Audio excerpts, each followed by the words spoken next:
On nous a appris que l'homme descend du singe. Qu'il est le fruit d'une longue évolution, d'un processus aléatoire ayant commencé par une cellule primitive. Mais cette version est-elle vraiment fiable? Est-ce la seule explication de notre existence? Des millions de personnes croient aujourd'hui que l'être humain n'est pas un simple produit de l'évolution, mais une création directe de Dieu. Dans cette vidéo, nous allons explorer profondément la question de nos origines.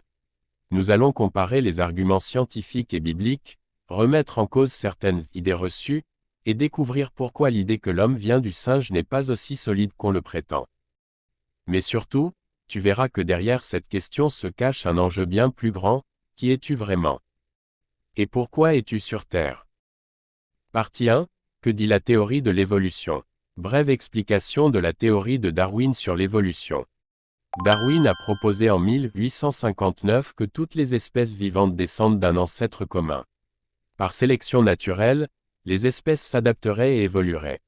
L'homme, selon cette théorie, serait un primate ayant évolué du même ancêtre que le singe. Ce que beaucoup ne savent pas, Darwin ne prétendait pas avoir tout prouvé. Il disait que sa théorie manquait encore de preuves fossiles. Aujourd'hui encore, il manque des chaînons cruciaux entre les espèces. Il existe des fossiles de singes, des fossiles d'hommes, mais très peu de fossiles intermédiaires. De plus, le langage, la conscience, la morale, de grands mystères.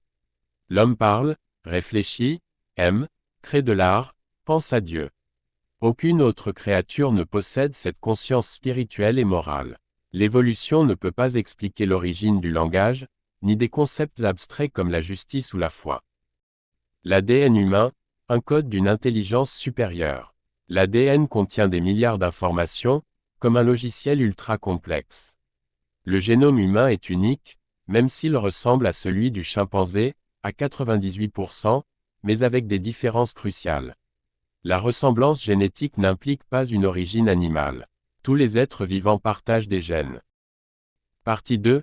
Ce que dit la Bible sur l'origine de l'homme. L'homme fut créé à l'image de Dieu. Genèse 1 versets 26 et 27. Faisons l'homme à notre image, selon notre ressemblance. L'homme n'est pas une simple créature vivante, il est porteur d'une dimension divine. Il a une âme, un esprit, une conscience du bien et du mal. Dieu forme l'homme du sol, puis lui insuffle la vie. Genèse 2 verset 7 dit: L'Éternel Dieu forma l'homme de la poussière de la terre, et souffla dans ses narines un souffle de vie, et l'homme devint un être vivant. Dieu ne crée pas l'homme au hasard, mais avec intention et relation. C'est ce souffle de Dieu qui distingue l'homme des animaux. La femme, une création spécifique. Genèse 2 versets 21 et 22, Dieu forme la femme à partir de l'homme, pour créer une union unique.